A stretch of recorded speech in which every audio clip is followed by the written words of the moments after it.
Captain Jake Morrison stood on the bridge of the USS Horizon, watching the stars slowly drift past the main viewing window. 3 months had passed since they left Earth on humanity's first deep space diplomatic mission. The ship hummed quietly. Around him, a sound that had become as familiar as his own heartbeat during the long journey to the Kepler 442 system. "Captain, we're approaching the meeting coordinates," called out pilot Danny Garcia from his station. His hands moved smoothly across the control panel, making small adjustments to their course. "The alien ships should be visible on our screens in about 10 minutes. Jake nodded and straightened his uniform. This was the moment they had all been waiting for. First contact with an alien species. Not just any aliens, but the Zephyrian Alliance, a group that claimed to represent 12 different peaceful species from across this part of the galaxy. Earth's leaders had been excited when the Zephyrians sent their message offering friendship and trade. "Lisa, how are our systems looking?" Jake asked, turning to his chief engineer. Lisa Parker was bent over her engineering console, her blonde hair tied back in a practical ponytail. She had been checking and double-checking every system on the Yawa ship for weeks, making sure everything was perfect for this historic meeting. "All systems are running normally, Captain," Lisa replied without looking up from her screens. "Engines are at full efficiency, life support is stable, and all our diplomatic equipment is ready to go." She finally raised her head and gave him a small smile. "We're as ready as we'll ever be." Jake felt a mix of excitement and nervousness in his stomach. Leading humanity's first contact mission was the greatest honor of his career, but also the greatest responsibility. If something went wrong, it could affect Earth's future in space for generations to come. "Captain, I'm picking up the alien fleet on long-range sensors," announced Science Officer Ryan Bell. He was young for his position, but one of the smartest people Jake had ever worked with. 3 ships, just like they promised. They're maintaining position at the agreed coordinates. "Communications, are you ready to make contact?" Jake asked Amy Foster, his communication specialist. Amy had spent months learning everything Earth scientists knew about Zephyrian language and culture, which wasn't much. "Ready, sir," Amy confirmed, adjusting her headset. "I have their communication frequency locked in. Just give me the word." Jake took a deep breath. "Open a channel." The main screen flickered and then displayed the image of an alien being unlike anything Jake had ever imagined. The Zephyrian was tall and thin, with pale, almost see-through skin. That seemed to glow softly from within. It had 4 arms instead of 2, and its face was longer than a human's, with large dark eyes that seemed both wise and kind. "Greetings, humans of Earth," the alien spoke, its voice somehow both musical and strange. "I am Ambassador Kethvar of the Zephyrian Alliance. We welcome you to this historic moment between our peoples." Jake stepped forward. "Ambassador Kethvar, I am Captain Jake Morrison of the United Earth Space Force. On behalf of all humanity, I thank you for this opportunity to meet and learn from each other." The alien's face changed in what might have been a smile. "Your species shows great promise, Captain Morrison. We have watched your rapid development with great interest. In just a few centuries, you have gone from ground-bound creatures to travelers between the stars. Most impressive." Over the next several hours, Jake and his crew engaged in careful diplomatic discussions with Ambassador Kethvar and his advisors. The aliens spoke of peace, trade, and mutual cooperation. They offered to share some of their advanced technology in exchange for Earth's unique perspective on science and culture. "We would be honored to inspect your vessel," Ambassador Kethvar said during one of their conversations. "It would help us understand human engineering methods. In return, we invite you to tour one of our ships. Such exchanges build trust between new allies." Jake hesitated for a moment. The USS Horizon, contained some of Earth's most advanced technology. But sharing knowledge was supposed to be part of building relationships with alien species. We would be happy to arrange such an exchange, Ambassador. The next day, a small group of Zephyrians transported aboard the USS Horizon, while Jake and a few of his officers visited the alien vessel. The Zephyrian ship was beautiful beyond description, with smooth walls that seemed to be made of living crystal and technology that hummed with quiet power. But while Jake was amazed by alien engineering, Lisa Parker was becoming worried about what the aliens were doing on their ship. She watched the Zephyrian inspection team carefully as they moved through the USS Horizon's corridors. They asked many questions about human technology and seemed particularly interested in the ship's power systems and navigation equipment. There, spending a lot of time near the engine room, Lisa whispered to Dr. Kevin Walsh, the ship's medical officer, when he stopped by her station. And they keep asking about systems that aren't really related to what we're supposed to be sharing. Kevin frowned. Maybe they're just curious. Their technology is so different from ours. They probably find our methods interesting. Lisa wasn't convinced, but she didn't want to seem suspicious of their new allies. The diplomatic mission was too important to risk with unfounded worries. When the exchange visits ended, Ambassador Kethvar seemed very pleased. "Your ship is a remarkable achievement for such a young species," he told Jake. "We look forward to many years of friendship and cooperation between our peoples." As the Zephyrian ships prepared to leave, they transmitted star charts and communication protocols to the USS Horizon. "These will help you contact us when you return to Earth," Kethvar explained. "We expect great things from humanity in the years to come." But as the USS Horizon began its journey home, Lisa started noticing small problems with the ship's systems.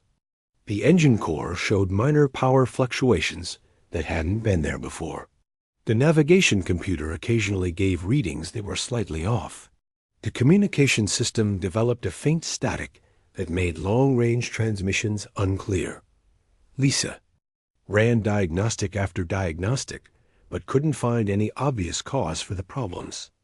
Everything appeared to be working normally, yet she knew something was wrong. She had worked with these systems for years and could sense when they weren't running properly. "Captain, I think we should run a full system analysis," Lisa finally said to Jake as they sat in the ship's small conference room. "There are too many small problems appearing all at once. It's not normal." Jake looked tired after the long diplomatic meetings. "Lisa, we've been in space for months. Some wear and tear is expected. Are any of these problems dangerous?" "Not immediately," Lisa admitted. "But if they get worse, then we'll deal with them when they do," Jake decided. "Right now, I need to focus on preparing our report for Earth Command.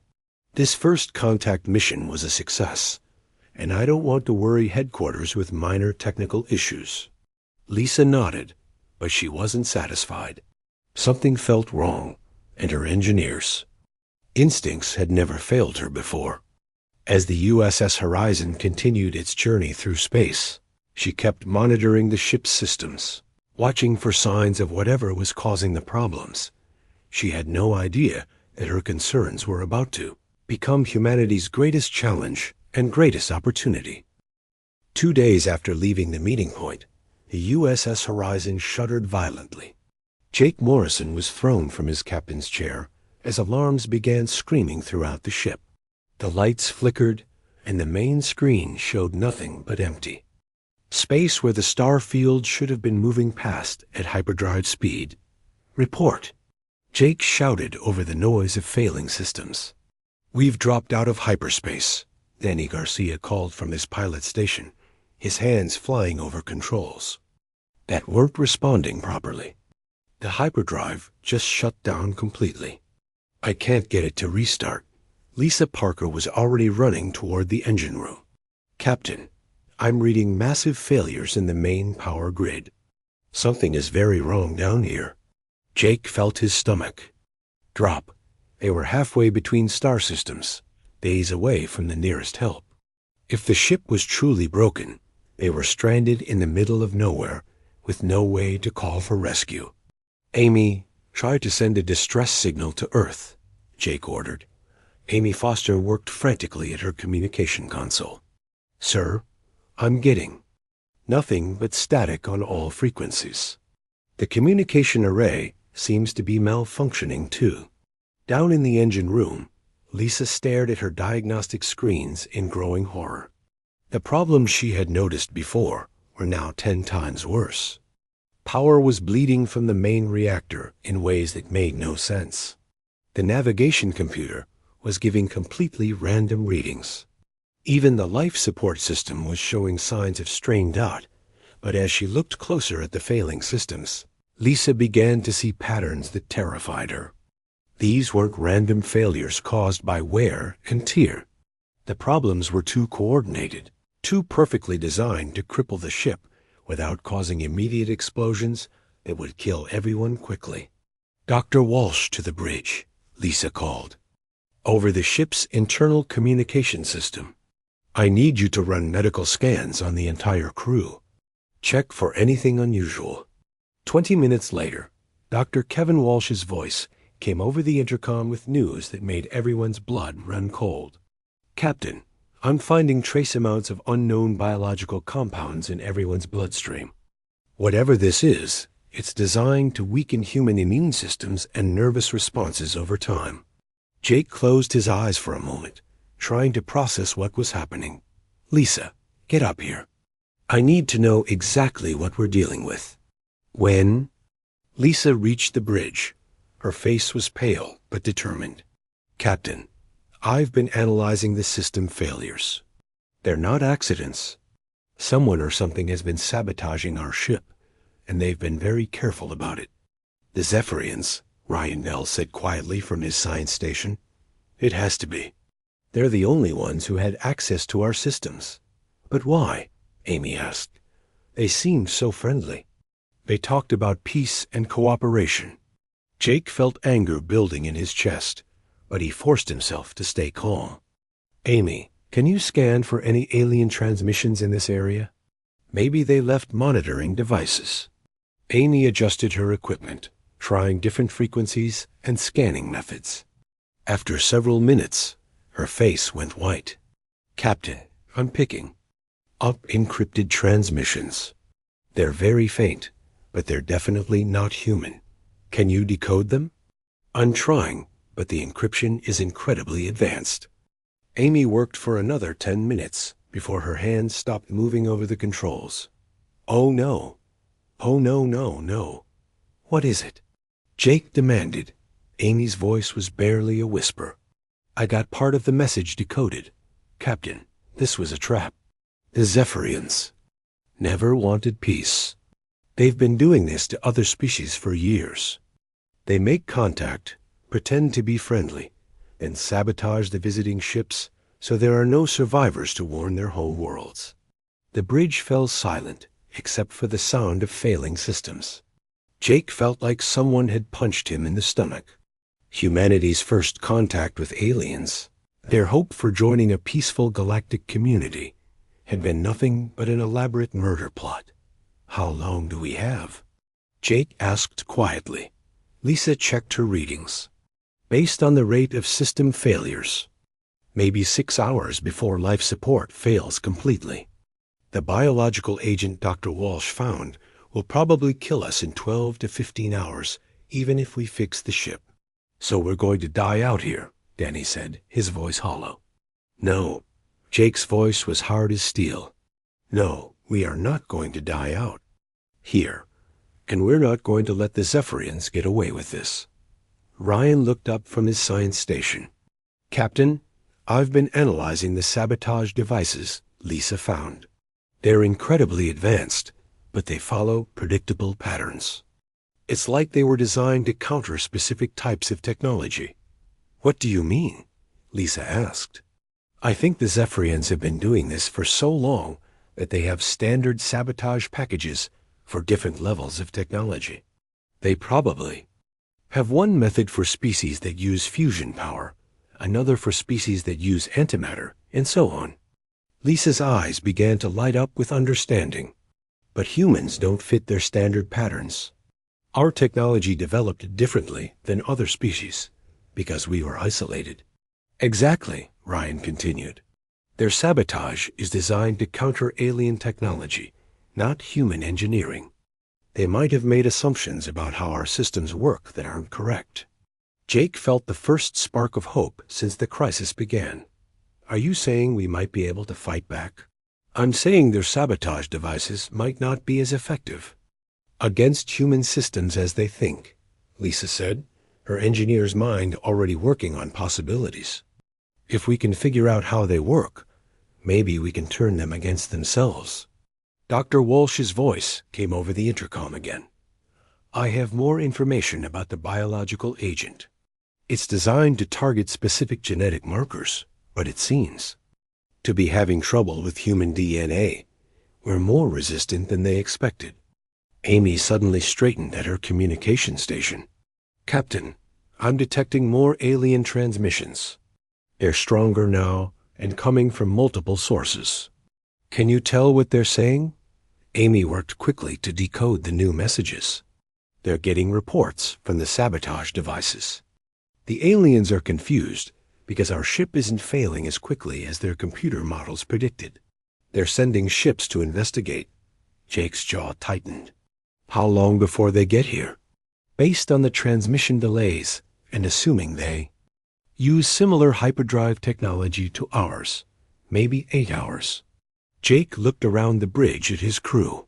They were scared, but he could see determination growing in their eyes. Humans had survived ice ages, plagues, wars, and natural disasters. They weren't going to give up now.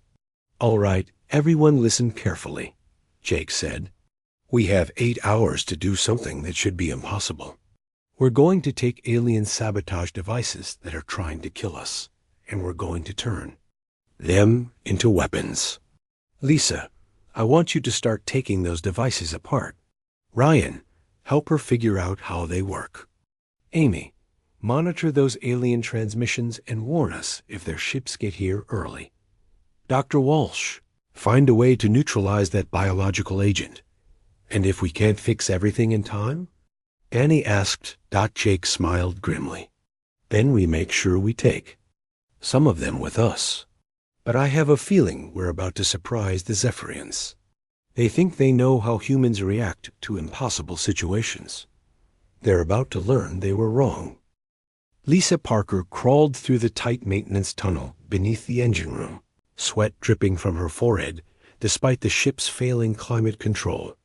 In her hands, she held a microscopic alien device that had been slowly killing their hyperdrive. It was beautiful in a terrifying way, like a tiny jewel that pulsed with its own inner light. I've got another one, she called back to Ryan Nell, who was following behind her with a portable scanner. This makes 17 devices just in the engine section alone. Ryan squeezed up beside her and aimed his scanner at the alien device. The quantum signatures are incredible. This little thing has more computing power than our entire ship's main computer. But look at this energy pattern. Lisa studied the readings on Ryan's screen. It's trying to learn our systems. The device is scanning our hyperdrive and then sending signals to damage it in very specific ways. Exactly. But here's what's interesting, Ryan said, excitement growing in his voice. It's making assumptions about how our hyperdrive works based on standard galactic technology. It thinks our drive uses quantum tunneling, but we use dimensional folding instead. Lisa's eyes widened as she understood what Ryan was suggesting. So it's trying to sabotage systems we don't actually have. Right. And while it's busy looking for quantum tunneling equipment, it's accidentally boosting our dimensional folding process. Ryan's grin was visible even in the dim light of the maintenance tunnel. These devices aren't just failing to destroy us properly. They're making some of our systems work better. Above them in the engine room, Danny Garcia was learning the same thing about the navigation sabotage. The alien devices attached to the ship's guidance system were trying to scramble coordinates for standard galactic navigation methods. But human ships used a completely different approach based on gravitational mapping rather than stellar positioning. "Captain," Danny called over the intercom, "I think I know why our navigation felt weird earlier. The alien devices were trying to confuse our star charts, but we don't navigate by stars. They've been accidentally fine-tuning our gravitational sensors instead." On the bridge, Jake felt hope growing stronger. "Dr. Walsh, what about the biological agent?" Dr. Walsh's voice came through the speakers with barely contained excitement. "Captain, I've been studying the biological compounds, and I think the aliens made a serious mistake. The agent was designed to attack the nervous systems of species with different brain chemistry than humans. Instead of weakening us, it seems to be enhancing certain neural pathways."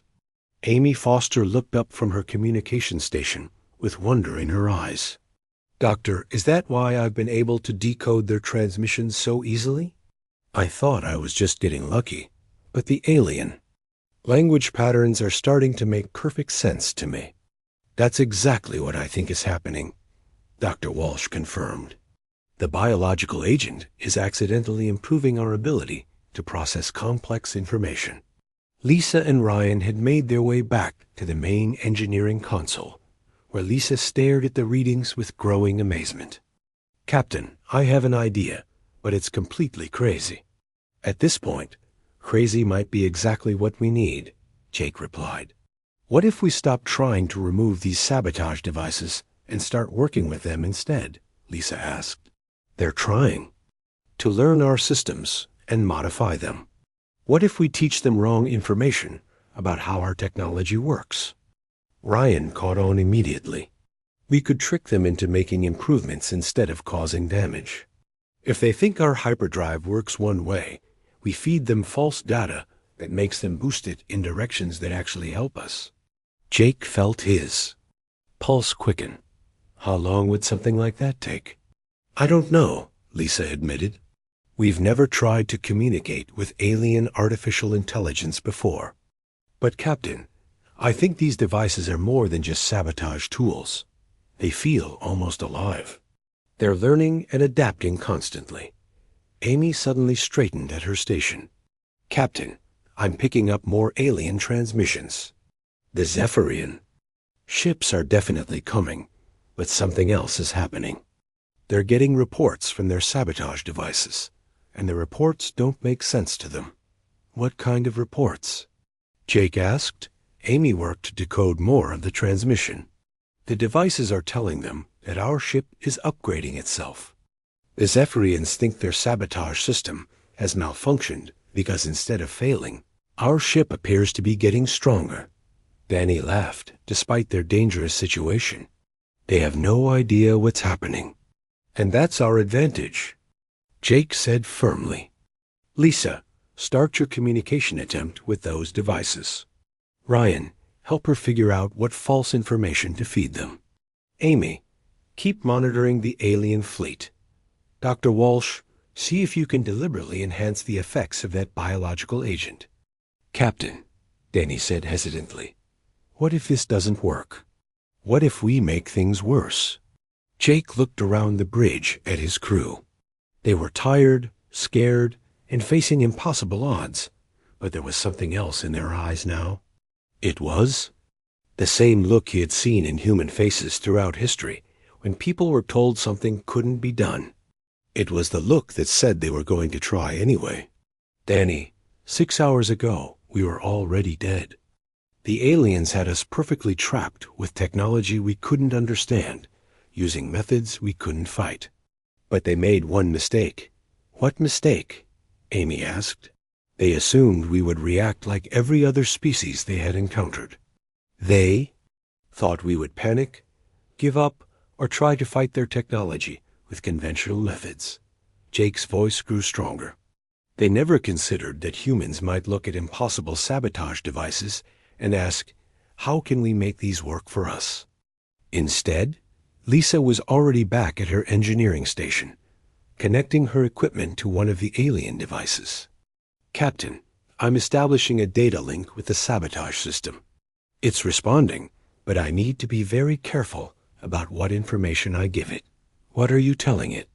Ryan asked, monitoring the quantum readings.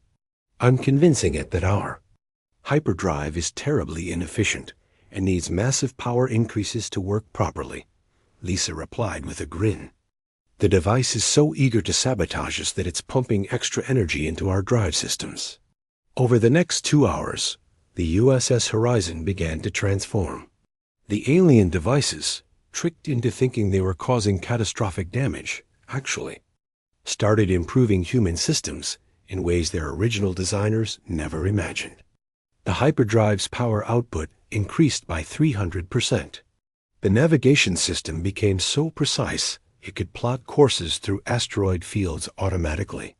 The communication array grew powerful enough to send messages across entire star systems. But the most amazing change was happening to the crew themselves.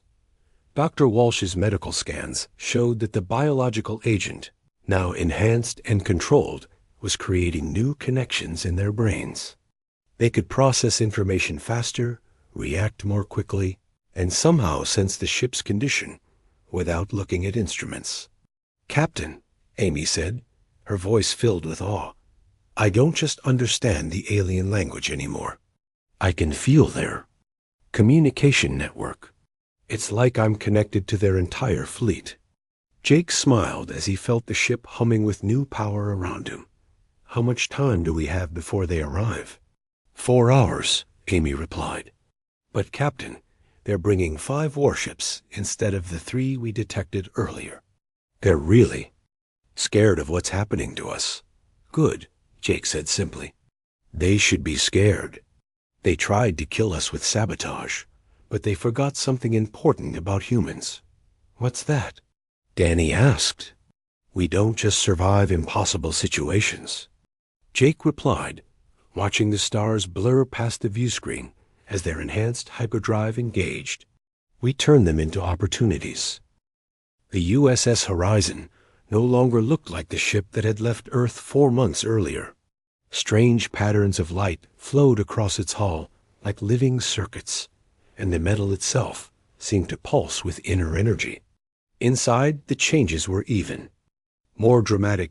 Lisa Parker stood in the engine room, but she wasn't looking at her usual control panels. Instead, she was somehow connected directly to the ship's systems through the enhanced biological agent in her bloodstream. She could feel the hyperdrive's power like her own heartbeat, sense every flow of energy through the ship's systems like blood through her veins. "Captain," she called over the intercom, her voice filled with wonder, "the hyperdrive isn't just more powerful. It's become something completely new. The alien quantum processors have merged with our dimensional folding technology. We can now move through space in ways that shouldn't be physically possible." On the bridge, Jake Morrison was experiencing his own changes.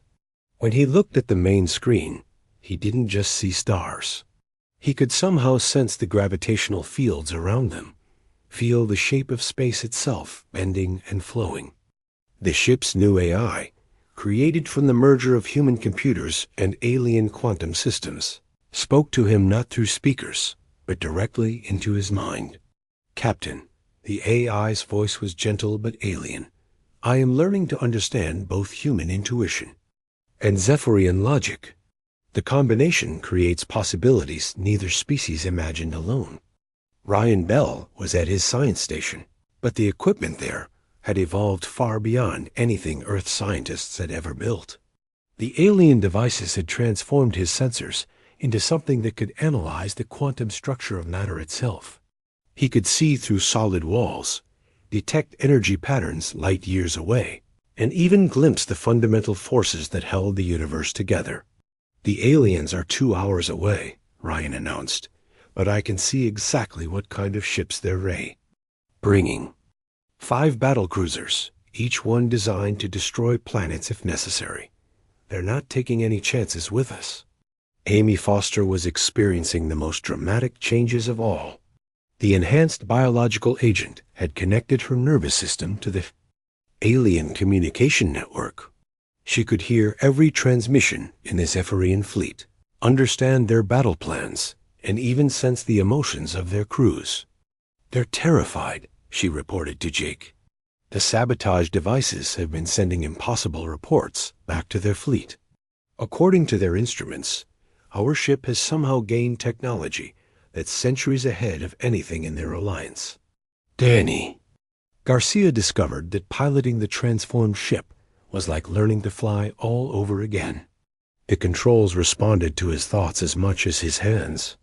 When he imagined the ship moving in a certain direction, it began turning before he even touched the steering system. The fusion of human reflexes and alien precision had created something entirely new. "Captain, I think I can make the ship do things that violate the normal rules of physics," Danny said, his voice filled with excitement and nervousness. "The quantum enhancements let us partially phase out of normal space. We could fly through solid objects or appear in multiple locations at once." Dr. Walsh was monitoring all of these changes from the medical bay, amazed by what he was seeing. The crew's brain scans showed neural activity unlike anything in medical textbooks. They were thinking faster, reacting quicker, and processing information in ways that seemed almost superhuman. "The biological agent has stopped trying to poison us," he reported. "Instead, it's rebuilding our nervous systems to handle the enhanced technology. We're becoming something between human and alien, but still fundamentally ourselves."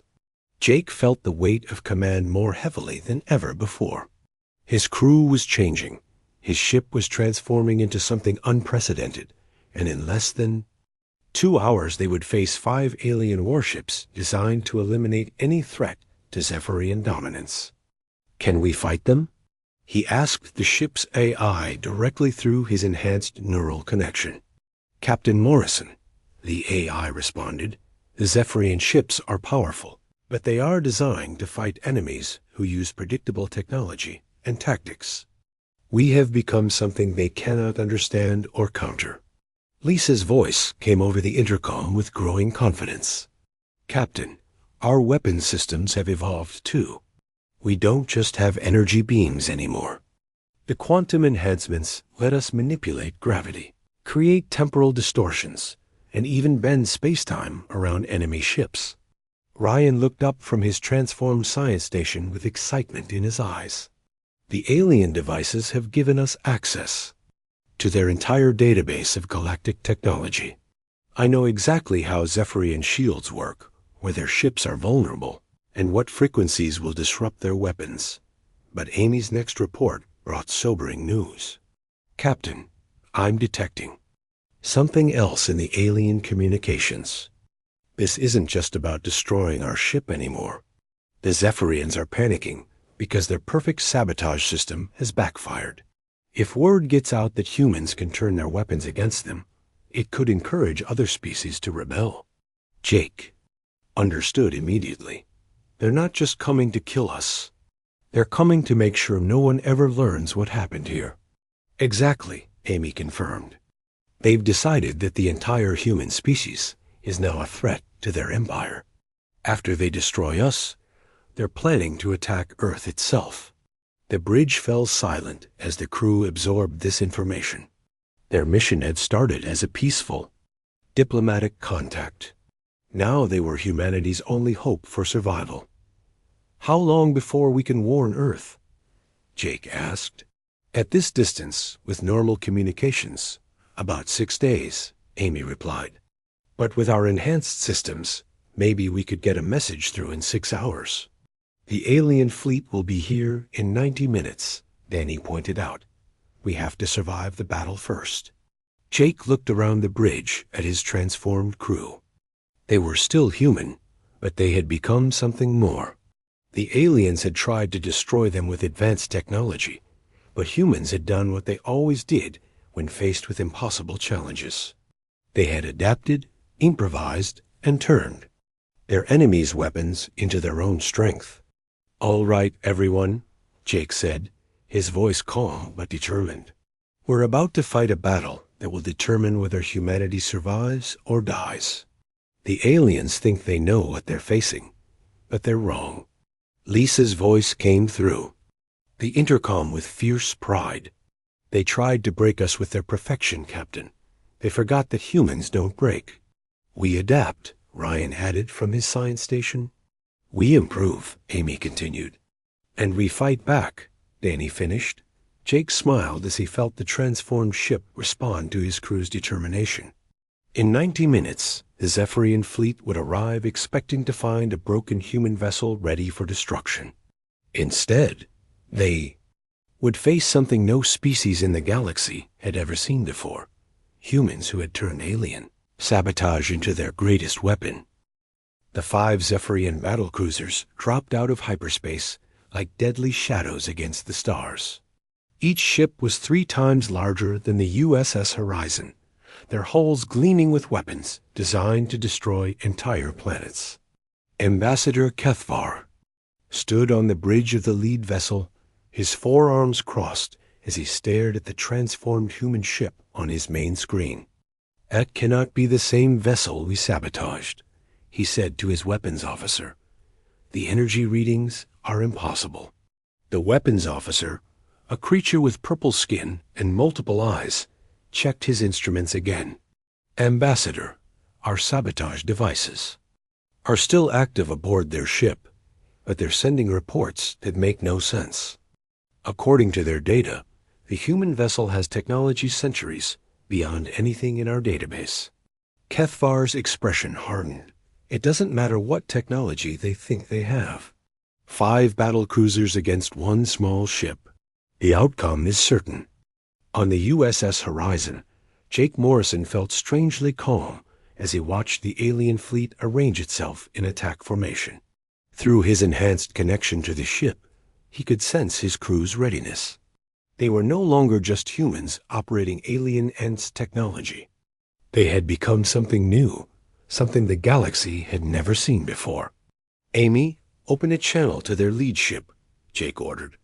Amy's fingers moved across her transformed communication console, and Ambassador Kethvar's image appeared on the main screen.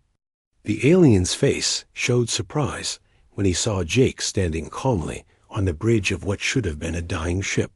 "Impossible," Kethvar whispered. "You should all be dead by now." "We got better," Jake replied simply. "Ambassador, I'm giving you one chance to withdraw your ships and leave this system. You tried to murder us with sabotage, but we turned your weapons into improvements." Kethvar's laugh was cold and harsh. Humans always were an arrogant species.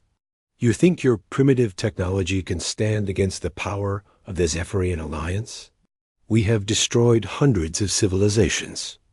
"And that's exactly why you're going to lose," Jake said quietly. "You've gotten so used to winning easily that you never learned what to do when someone fights back." The alien ambassador's face twisted with rage. "Destroy them." The communication channel closed, and immediately the 5 battlecruisers opened fire. Beams of energy that could melt mountains lanced toward the USS Horizon from multiple directions. On any normal ship, the crew would have died instantly. But Danny Garcia was no longer flying a normal ship. As the alien weapons approached, he didn't try to dodge conventionally. Instead, he trusted his enhanced instincts and let the ship respond to his emotions rather than his logical thoughts. The USS Horizon seemed to dance between the energy beams, moving in ways that defied physics. "Impossible," Danny breathed as he watched their ship phase partially out of normal space, letting the alien weapons pass harmlessly through them. "We're not just dodging. We're existing in multiple dimensions at once." Lisa Parker was monitoring their defensive systems, but she realized they didn't need traditional shields anymore. The quantum enhancements allowed them to bend space around the ship, creating pockets of distorted reality that redirected enemy fire back toward its source. "Captain, their own weapons are hitting their ships," she reported with amazement. "We're turning their attack against them without firing a single shot." On the Zephyrian flagship, chaos was spreading through the bridge as officers tried to understand what they were seeing. Their most powerful weapons were being redirected. Their targeting systems couldn't lock onto the human ship, and their instruments were reporting impossible readings. How are they doing this? Kethvar demanded. His science officer, a tall being with silver skin, checked his readings again. Ambassador, they appear to be using our own sabotage devices as weapons. Somehow they've reprogrammed our quantum technology to work with their primitive systems. Ryan Bell was discovering the true extent of their new capabilities. His enhanced sensors could see the quantum structure of the alien ships, revealing weak points that their designers never knew existed. More importantly, the alien database they had accessed through the sabotage devices contained detailed information about every Zephyrian weakness. Captain, I know exactly how to disable their ships without destroying them, Ryan announced. The alien quantum network extends throughout their entire fleet. If we can send the right signal through their own communication system, we can shut down their weapons and engines. Amy was already working on the communication attack. Her enhanced connection to the alien network let her move through their systems like she had built them herself. I'm in their command network, she reported. They never expected anyone to attack them through their own communication channels. Jake felt the moment of decision approaching. They could destroy the alien ships, but that would make them no better than the species they were fighting. Instead, humanity would show the galaxy a different way. Do it, he ordered. Amy sent a carefully crafted signal through the Zephyrian communication network. The alien quantum systems, designed to respond to their own technology, accepted the commands without question. Across all 5 battlecruisers, weapons powered down, engines shut off, and life support switched to emergency backup. The alien ships drifted helplessly in space, their crews alive, but completely powerless. This is Captain Jake Morrison of the United Earth Space Force. Jake broadcast on all frequencies. Your weapons are offline, but your life support is stable. You tried to murder us with sabotage, but we chose to disable you instead of destroying you. On the Zephyrian flagship, Kethvar stared at his dead control panels in shock. How is this possible? No species has ever defeated our fleet. Jake's voice continued over their speakers. Ambassador, you made the same mistake that every bully in history has made. You assumed that because you could hurt others, no one could hurt you back. But humans don't just survive attacks. We learn from them, adapt to them, and become stronger. Amy had accessed the entire Zephyrian communication network now, and what she found there changed everything. Captain, I'm downloading their complete database. Star charts, communication codes, and evidence of every species they've destroyed. But there's more. I'm finding records of other species that survived their sabotage attempts. The Zephyrians have been lying about their perfect success rate. Ryan looked up from his science station with excitement. If we broadcast this information across their empire, it could trigger revolts on every world they control. Jake made the decision that would reshape the galaxy. Do it. Send everything to every species in their empire. Let them all know that the Zephyrian alliance can be defeated. As Amy transmitted the data across the galaxy, the crew of the USS Horizon watched in amazement as responses began flooding back. Dozens of species that had been enslaved by the Zephyrians for centuries suddenly had hope and the knowledge they needed to fight back. Within hours, rebellions were starting on worlds throughout the Zephyrian Empire. The alliance that had seemed unbeatable was crumbling as its victims learned the truth. What happens now? Danny asked as he watched the disabled alien ships drifting in space. Jake looked at his transformed crew and his evolved ship. They had started this journey as humanity's first diplomatic mission to the stars. Now they were returning as something unprecedented.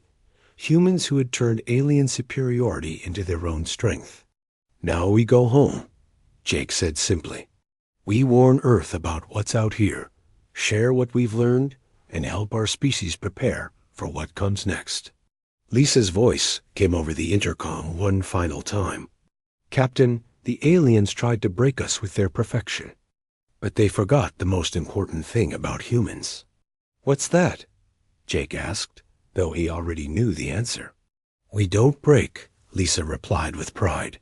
"We adapt, we improve, and we come back stronger than anyone thought possible." As the USS Horizon engaged its enhanced hyperdrive and began the journey home, Jake Morrison smiled.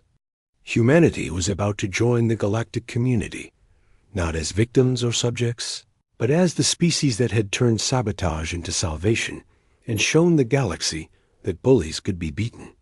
The age of human space exploration was just beginning.